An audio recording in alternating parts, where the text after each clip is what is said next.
Hello, dear listeners. Welcome to the fourth podcast of Cubic Wisdom, the project that Amir Etemadzadeh and I have started. This project began with putting my poetry and Amir's original compositions together in an album that we are calling Journey to the Real. The album, Journey to the Real, is on Spotify. Just type in Cubic Wisdom and you will access it, along with our podcasts. Then we made videos accompanying the same pieces that you can watch on YouTube, again, accessing through Cubic Wisdom. Once you start, you never know where it might lead, right? So the next step in our project has been the podcasts that explore my poetry, bringing in other poets and musicians from a deeper spiritual perspective. So here we are. Today, I invited Amir, my partner in this project, for a conversation about the poem Rhythm, Paradise or Paradox.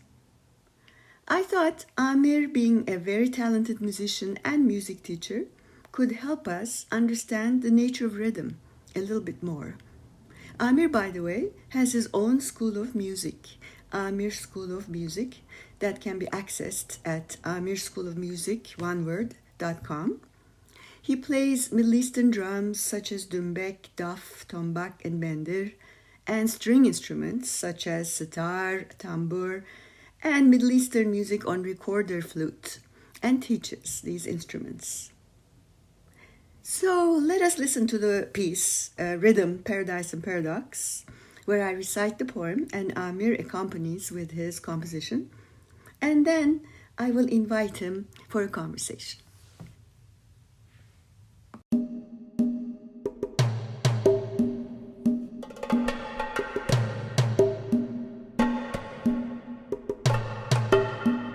Rhythm, the Paradise and Paradox.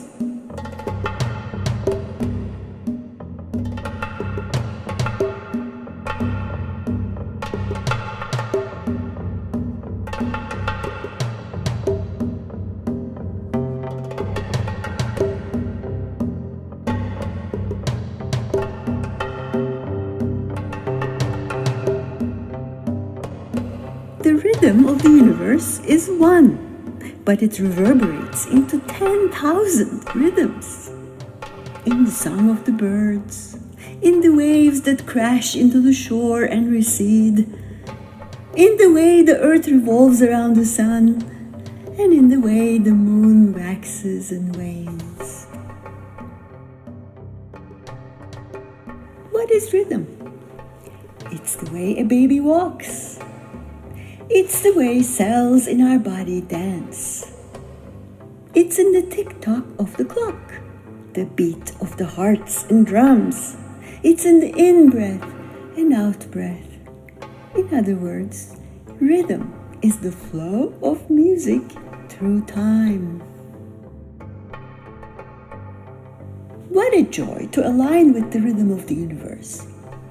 The painter, the poet, the musician, the dancer, and many more receive their inspiration from the One and manifest their creativity in myriads of ways. Divide one and it is two. Double one and it is two. This shows that in one there is two. How delightful that as soon as we see two, each of the two takes different positions.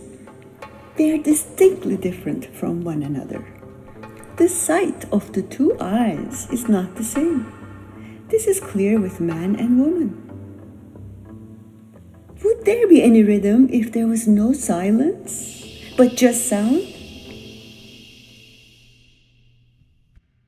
If there was no emptiness, but just form?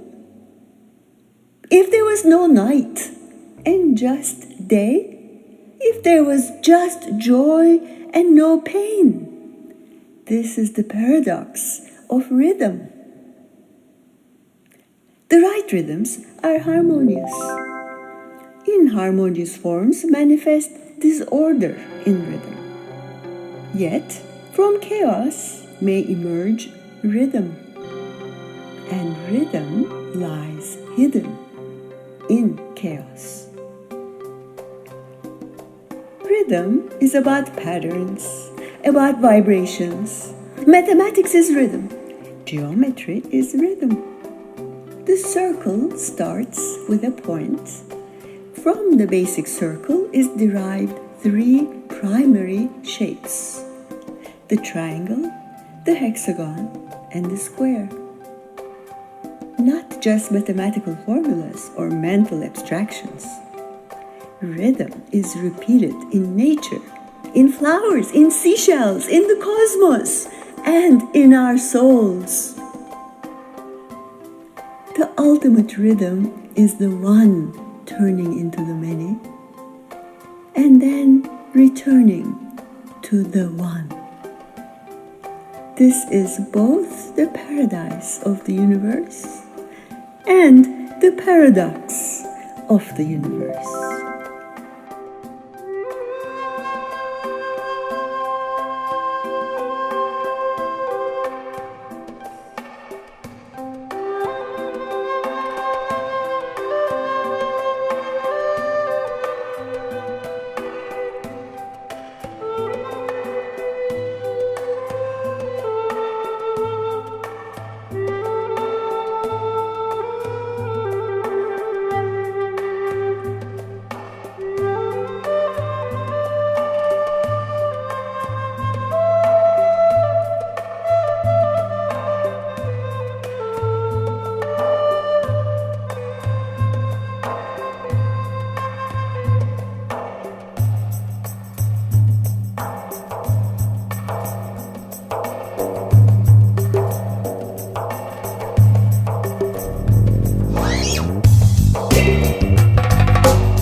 This is both the paradise of the universe and the paradox of the universe.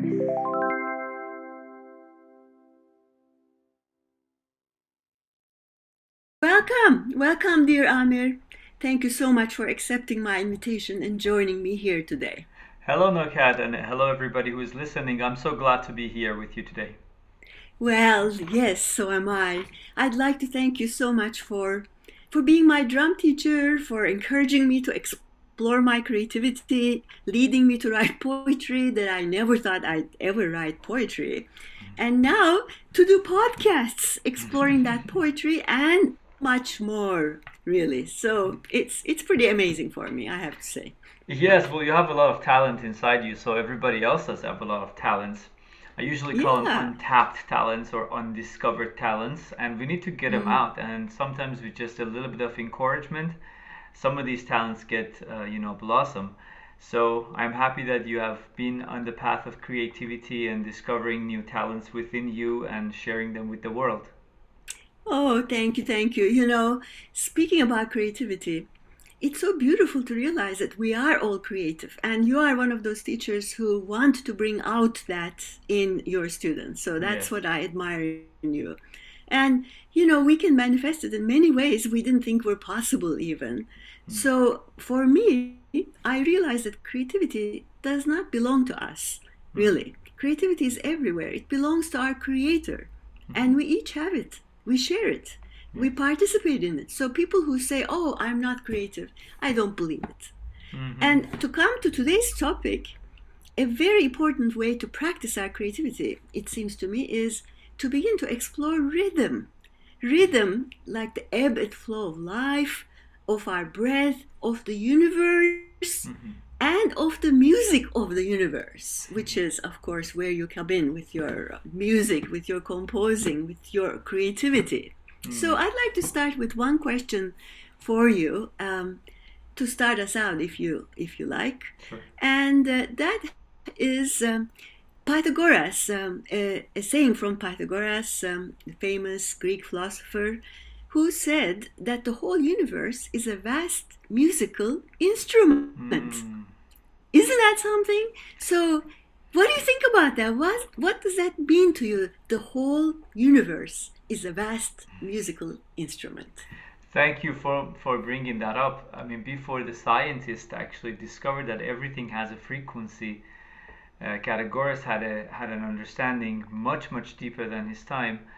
Yes, that is true. Like scientifically, we can prove that everything, every little thing, from humans, from our thoughts, to stones and plants, to everything, has a frequency, and everybody is basically offering a frequency to the universe at any moment. Well, we can look at that from a point of view of just pure frequency, which is directed from the movements of electrons and atoms, and then expand that to the frequency that our thoughts basically offer to the universe. If we go to the first one, which is just a matter creating some sort of a frequency, we can just say that everything in the universe, everything that we call matter, is creating frequency. And if you look at planets, if you look at the whole universe, and not see the matter but see the frequency, we can just see, just like an orchestra that creates a lot of noise and a lot of frequencies, all the planets are creating frequencies that are harmonizing each other, and it's creating a beautiful melody and harmony. In a different note, if you look at human thoughts, for example, we have negative thoughts and positive thoughts. And in quantum physics and metaphysics, we talk about the fact that our negative thoughts are actually creating a negative frequency, or something that is dissonant, something that is not helping the beauty, or it does not add to the harmony of the universe. So every time we are having a negative thought, we are actually distracting the harmony that exists in our environment and in the universe. And every time we have a positive thought, a hopeful thought, a loving thought, that actually adds to the harmony and the beauty of this whole creation. So there's a lot that we can say about this, but for right now, maybe our takeaway from this question could be that our positive thoughts are a beautiful mechanism, a beautiful vehicle for adding beauty to the world. Even if you're not singing or playing musical instrument, even our thoughts are basically creating music. Wow. I mean, that's really, I hadn't thought about it quite that way. That frequency, first of all, is in the whole universe. There's different frequencies going constantly. And that reminds me of a book by a famous Sufi teacher, Hazret Inayat Khan, who wrote a book called The Music of Life, that I would highly recommend, actually, to our listeners too, in which he does talk about the entire universe as music, as frequency, as energy, all of that at the same time. But I hadn't thought about how positive thoughts would be sending out frequencies that make us happy, make us feel good. I love that. I love that. Recently, I've been thinking about that a lot, because I don't know if you have heard of the word collective consciousness. Yeah. I have been thinking about what is collective consciousness and how does that relate to music. And because music is, most of the things that I do is basically music, I always want to look at things from a perspective of a musician whose language is music. And when I was researching basically about what collective consciousness is, I realized that musical instruments, let's say in an orchestra, some of the instruments are tuned to the same frequency or note. For example, you can have 10 violins and all of them are tuned the same. The G string, for example, is the same tuning as for all the instruments.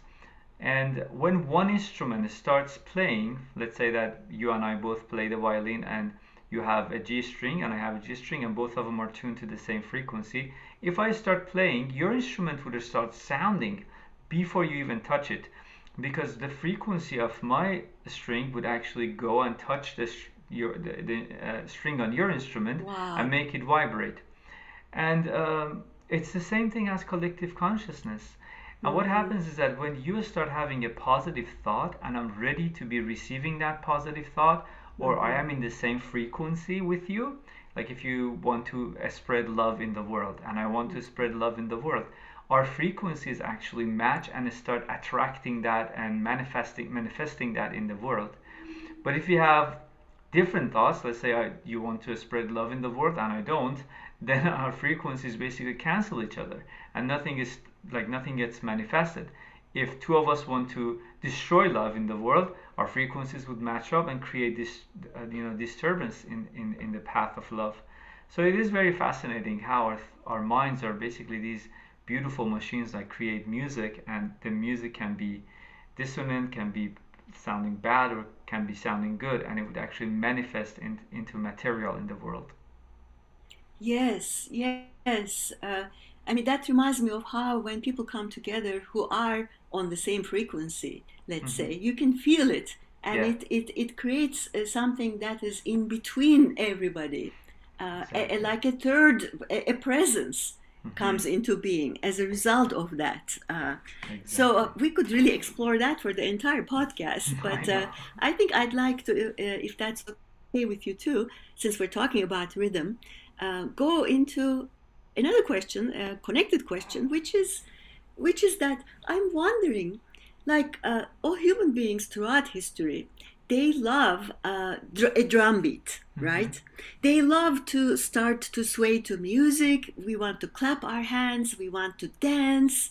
There's something about music that's, sorry, about rhythm that's Hmm. amazing. It Hmm. seems like the whole world is about rhythm everywhere we look, from our Yes. heartbeat to the bird, to the way that the birds flap their wings to fly. You know, why is it that we are so uh, focused as human beings Hmm. to a beat? You know, Hmm. to the drum beat, to the beat of music. Why does it make us feel so good, Amir? Okay, that's a very good question, and the answer to this question can be very simple or can be very complex. I'll give you the Yeah. simple answer first. The simple answer is that from the age of 3 months in our mother's womb, we start hearing the heartbeat of our mothers. Hmm. And for the next 6 months before we are born, all we hear, or at least the most dominant sound that we hear, is the heartbeat. So, in a sense, we can say the first language that we learn is rhythm, is the rhythm of the heartbeat. So, Mm-hmm. when we are born, we can speak heartbeat, we can speak rhythm basically. And I think that's one of the reasons why we continue connecting to music and continue connecting to rhythm, as you mentioned, throughout our life, and we want to move to it because that imagine like a baby who just starts hearing and he hears or he or she hears the heartbeat. How exciting is that? Like in a Yeah. dark environment you start hearing something, and that is Right. very mesmerizing. So we Mm-hmm. get excited every time we hear a heartbeat or a beat basically in adulthood as well. Mm. The more complex answer would be that everything has rhythm. As we said, everything has a frequency, and everything has some sort of a frequency being offered to the universe. Everything also has a rhythm. If you look at, for example, the Earth, the rotation of Earth around itself has a rhythm. It takes Yeah. 24 hours to do one whole rotation.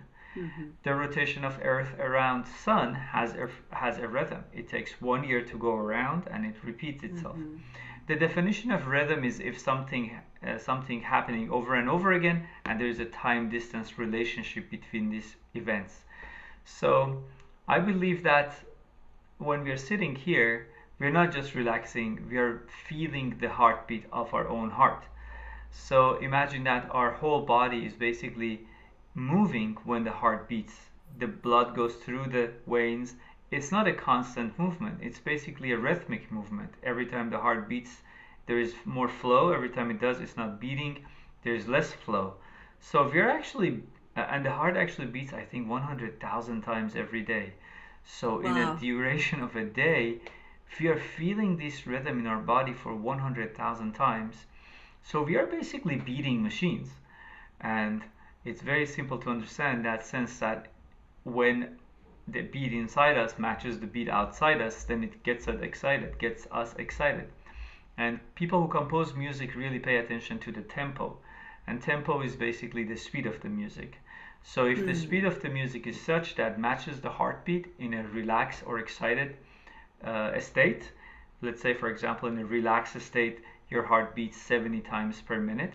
If I create a piece of music that the tempo of it is also 70 beat per minute, then the speed of that music matches your heartbeat in a relaxed state, and it really makes you relax. If I pick a music that is 120 beat per minute, and let's say that our heart would actually beat 120 when we are excited or dancing or running, then we get Hmm. excited when we hear that music and we want to start jumping up and down with it because our whole system would like to match up with that speed. So it is just fascinating, as you mentioned. It really is. It really is.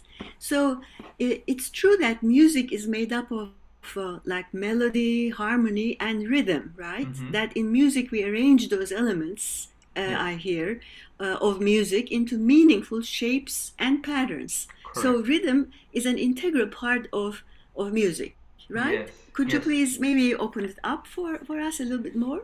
yes, yes. So I can give you this example of, let's say we are talking about materials. For example, you have colors and you want to make a painting, for example. Yeah. So we can say the melody is the way that you put the colors next to one another. So you have red Mm, and green and yellow and orange. You put them next to another, and these colors create a composition. It could be a face, for example. It could be a flower. It could be anything. Rhythm right. would be the distance that you put these colors to create that. For example, if you're creating a face of a human being, there should be some sort of a measurement that define the face. How far is this eye from that eye? How far is the nose? How far is the lips? So you have to measure the distance between the elements in some way. And rhythm is basically that. Rhythm gives us a structure and allow us to place the notes in a certain way to create a meaningful phrase. And Mm-hmm. harmony is basically all the other elements that supports the harmony. Let's say that if you're looking at Mona Lisa, for example, the face and the lady sitting there is the melody, and all the background, the mountains, the road is the harmony that basically supports it, but it's not the main thing. You're looking at the face, you're looking at the smile, but you also see these mountains and roads and stuff in the back. So let me actually now bring it to music, for example. If you have a rhythm Yeah. that goes ta ta ta ta ta ta ta ta, and this is a rhythm, this allows me to actually easier put my melody into it. And if my notes are da da da da da da da da da, I could arrange this 100 different ways. But if the rhythm is this, then I can easier say, okay, well, I can either give each one of these beats one note, or I can do Mm. one beat and then two beats. So I'll give you an example. If each one of these gets one note, would be da da da da da da da da da da da da da da. Now, if I give each one of these notes two beat, would be da da da da da da da. So the rhythm is basically directing that, and I can choose different combinations. I can, let's say, this time first note gets one beat, second note gets two, third note gets one, fourth gets two again. Would be da da da da da da da da. So if the rhythm is taken away, then the music becomes something that we call arrhythmic, which in Middle Hmm. Eastern music is used a lot. And arrhythmic music is when there is no rhythm. Some cultures call it taksim. Yeah. Yeah, and some cultures like Farsi or Iranian culture call it avaz. And we don't have any rhythm. It's just basically melody going with no rhythm. So to get back to your uh, question, rhythm, harmony, and melody definitely work together, but they can also independently have meaning. So I can have just rhythm by itself, and that would be a drum beat, for example. I have my drum right here. Let me play something for you. Sure.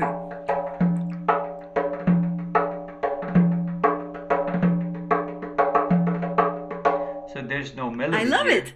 Thanks. There's no melody right now, it's just rhythm. Right. And if you go to a piano, for example, and play a C chord and an F chord and a G chord, there's no melody, it's all a harmony. And then if I start singing, for example, da da da da da da da da da da da da da da da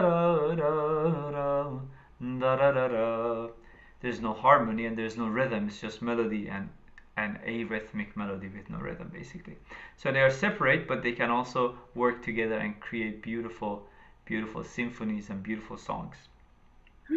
I love this. I love this. I want to learn more and more about this. Me too. And the way that you explained it is so good and so fascinating and so clear to Thank me. you. It almost makes me see like a painting. And now I understand how you talked about melody as colors, you Mm-hmm. know, and the harmony as all that's like behind Mm-hmm. the let's say colors, and then there's a rhythm to it too. Mm-hmm. So even in a painting you can see the rhythm Yeah, to it. exactly, So exactly. it's absolutely fascinating. Mm-hmm. And for me personally, I want to understand why and how in Middle Eastern music taksim, for example, can work, but Mm-hmm. rhythm is not an important part of it. Yeah. So they don't all have to go together, and that's something also new to me that I Mm-hmm. didn't know before. The more human life gets machine-like and the more cities we create and more buildings, it becomes a necessity to have more rhythm.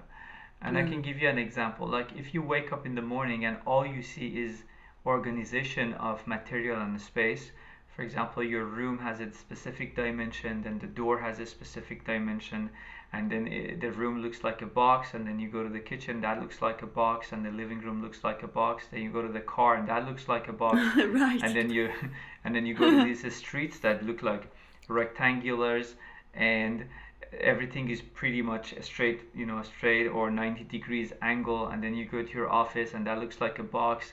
So everything looks like these shapes and these geometrical shapes that are not really complex either.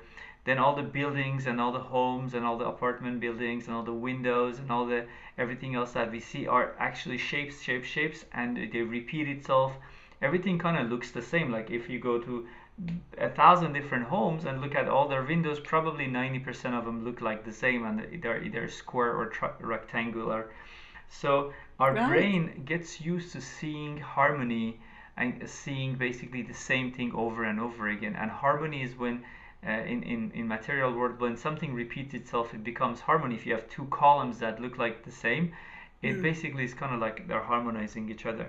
So when we come home, it's easier for us to listen to a beat that has a repetition in it, compared to back in the days, let's say 1,000 years ago, when there were no buildings and no two tent or cave looked the same, Right. and people Right. will wake up and go to the valley or to the mountain and basically shepherd their sheep and stuff like that. And they all they saw, it was creations, and it was basically, it had harmony because everything basically in nature has harmony, but nothing was the same. You couldn't, like, two trees are not the same. You cannot find two Hmm. flowers that are exactly the same.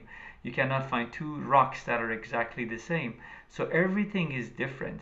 And when everything is different, it is easy to understand that we don't really, our brain does not really need to hear a beat repeating itself, because nothing in nature repeats itself. Everything is different. Everything has a different personality. Yeah. And I Yeah. usually say, when you look at two flowers, try to understand each one of them separately. You can't really Yeah. say, okay, rose is a rose. No, each rose has its own personality. Each rose Yes. is its own person, basically. And I believe that back in the days when Middle Eastern music was being created, people lived in the wilderness or in nature, and they saw the movement of the river. And the movement of river does not really follow a structure. It's a flow. It's a free flowing, basically. And Mm-hmm. arrhythmic melodies basically is the same as a free flowing river. When I sing, for example, I go, yo ho ho ho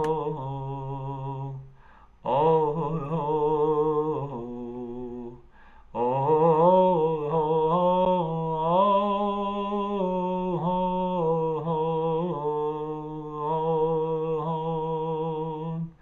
I don't really need a structure because I'm not envisioning windows after windows after windows after red light after red Right, light after box after box after box. I'm right. envisioning my cattle, and then I'm envisioning my river, and then I'm envisioning a mountain, and I'm envisioning this sky. So I think the closer human gets to nature, the less it would need rhythmic structure, and the more it would create interesting melodies. Yeah, I totally agree with you. I totally agree with you. Then how would you explain that, for example, the first isn't the first kind of music that people or the instrument that people used were drums, and isn't that the people danced to drums, and ecstatically, Hmm. and in that case rhythm becomes very important and fascinating, and it Yeah. goes together with a body's movement. Maybe that's what it is Yes. with the Yes. Yes. drums. To me, as you know, since I'm taking drumming lessons from you, to me is a very special instrument, which Hmm. is rhythmic, isn't it? Yeah. Absolutely. Absolutely. So let me expand on your question, and basically Sure, on the answer of your question. So please. if we look at the whole world of rhythm, there's this word that goes with it, and that word is percussion, Hmm. or percussive instruments. And the Right. answer is, or the question is, what is a percussive instrument? What is like what are percussion instruments basically? So the answer is every time you create a sound by hitting something, that would be a percussive instrument. So for example, if you tap your desk, that's a percussive instrument. So the desk by itself is not really categorized as an instrument, but this sound can be recorded and used in a track. It could be Yeah, part of music. yeah. And every time you step, for example, on the floor, the sound that your step makes is a percussive instrument. Every time Hmm. you tap your body, like this, for example, that's a percussive instrument. So our whole body can be a musical instrument. The earth could be a musical instrument because your body, as the drumstick, for example, your heel can actually tap the earth and make sound. Every Mm. time two rocks hit each other, that's a musical instrument. Every time a branch of tree actually hits another branch of a tree, that's a musical instrument. So if you look at it that way, then everything that makes sound by hitting something else would create a Mm. musical instrument. And it would Yes. be then easy to understand that before human gets the comprehension and ability to speak, they could hit things. They could hit the two rocks together and get a sound. That's right. And walking basically, or dancing, came from the fact that if you basically hit the ground hard, you can make a sound. And then people learn that if they do it together, it will be louder. And then probably they imitate the way of their walking by hitting woods or trunks of trees. And if you look at ancient or more authentic ways of dancing in tribal African tribes, or Yeah. Southern American South American tribes, you can clearly see that they really hit their feet to the ground. It's not like Mm. ballet, or it's not like anything. Most of it's kind of like tap dancing. They really hit That's the ground true. pretty hard. And I Mm. believe that a lot of rhythm came from our dances, and then at the Yeah. same time they helped each other. So that is also a fascinating thing. And when we walk or step, we also feel that rhythm inside our bodies. So organized walking is basically an organized rhythm. Yes. Mhm. Yes. Wow. Yes. But of course, with this rhythm, it's the reason that we like rhythm so much is that there's also the silence between hitting the notes or hitting whatever wherever you are hitting your Yes. feet. So that I've heard that it's the silence between the notes that makes music, and that the best musicians are those who manage the silence best. Exactly. What's your perspective on that? That's a very good question. It goes very well with the previous question because imagine that you're walking without taking a step, like you're not Yeah, lifting your feet off of the ground. How would that right. work? Like if you're going It very, wouldn't. it wouldn't exactly. Or what would happen if our heart starts beating so fast that there's no gap between the beats? Oh my God, he could It die probably, it would right? Mm. explode probably within a minute. Yeah. So same thing in music. When we create a phrase of music, which usually is, they say in philosophy of music, they say that a melody is just basically a reminder of a thought and a feeling that the composer Mm. could not leave or express without any other ways basically. So I Mm. am feeling something, I'm feeling anything. It could be love or anything. And then at that moment, I don't have words to express that feeling. If I had words to express that feeling, it would become poetry. But if it goes above and beyond poetry, if the feeling is such that I cannot express it with words, that's when melody comes in. Melody Yes. would capture my feeling at that moment, and then Mm-hmm. the listener later would actually feel the same feelings if they're in the same frequency as my thoughts at that moment, and they will feel my feelings. That is why Mm-hmm. like sad songs or love songs are very popular, and about 80% of the songs that are being composed are love songs, Yeah. because people who are in love, they all have this almost the same frequencies, and my feelings captured in a melody can really easily get transferred to another person who is also in love and is in need of a little bit of comfort. So Mm-hmm. the silence between these melodies, these phrases, is very important for the listener to be able to understand the previous phrase. So imagine, just like as Mm. we said for heartbeat and steps, imagine if you read a book with no pause. And Yeah. imagine like I'm talking to you and I'm going blah, blah, blah, and I'm talking so fast and there's no gaps or no rests in between my phrases. It will be very hard for you to follow me. These little gaps that I put in between my sentences give you a chance to really digest what was said before so we can go to the next point. Sure. Same thing with music. And musical phrases can have meanings, as I said. So let's say, for example, I'm thinking of a phrase. Let's say that this is one musical phrase. Da da da da da da da da da da da. So it kind of ends right there, right? If I Yeah. continue it and basically connect it to another phrase, it would take away from the meaning of that phrase. But if I put a rest, da da da da da da, rest, da da da da da, then I can start a new phrase and go from there. So I Right. think, as you said, silence is as important as notes, and the time of our podcast does not allow us to go deeper into this Yeah. topic, but maybe in the future we can explore silences a little bit more. I would love that. I would love that.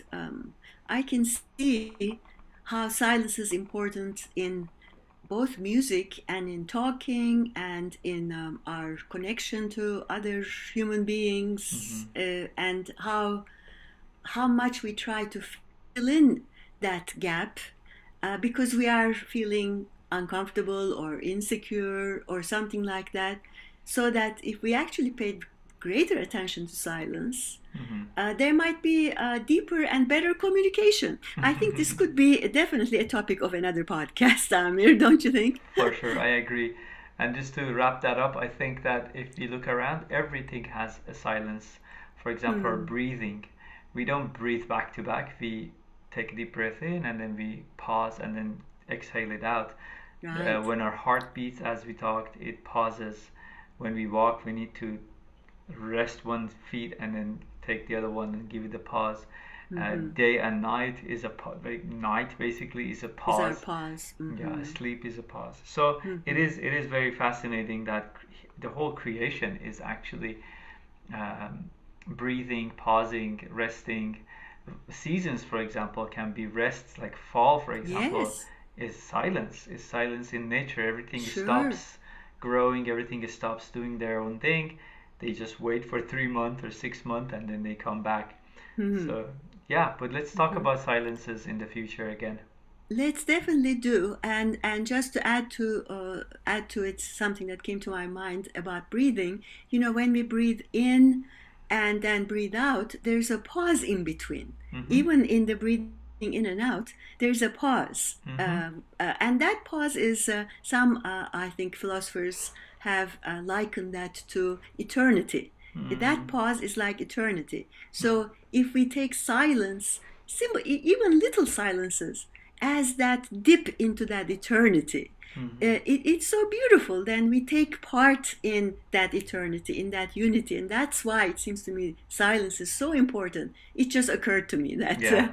that idea too. You Beautiful, know. beautiful. Oh my God, Amir, this is so beautiful. I was also interested very much to know. One more question, but I think we're running out of time, and I'm going to leave it for another time. But I'm interested in knowing why and how different cultures have different rhythms in their music. And Mm-hmm. perhaps this also is something we can delve into sometime Mm-hmm. in the future. Would that interest you?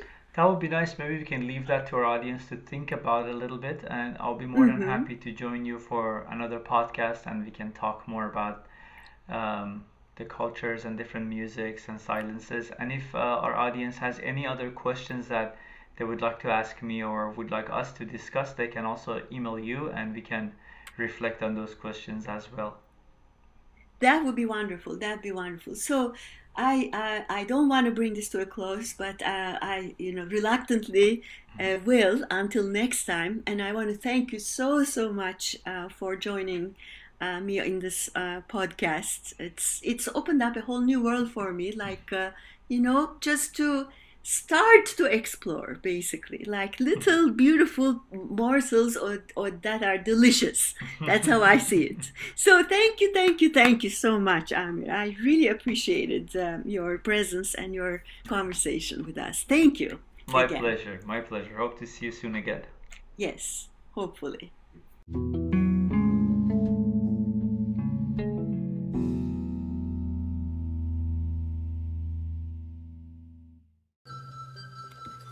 Dear listeners, we have come to the end of this podcast. I hope you've enjoyed it just as much as I did, the conversation with Amir.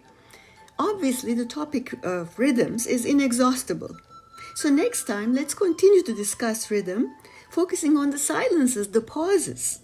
What are different kinds of silences? Between notes, between words, the pauses. Is there an emptiness or is it an empty fullness? I hope to continue to explore this topic through a poem called Silences that you can listen to on Spotify and explore it with Amir in our next podcast. If you'd like to know more about our work, our creative work, please go to amirschoolofmusic.com/cubicwisdom. One word. Hope to see you soon in our next podcast. Be well. Goodbye for now.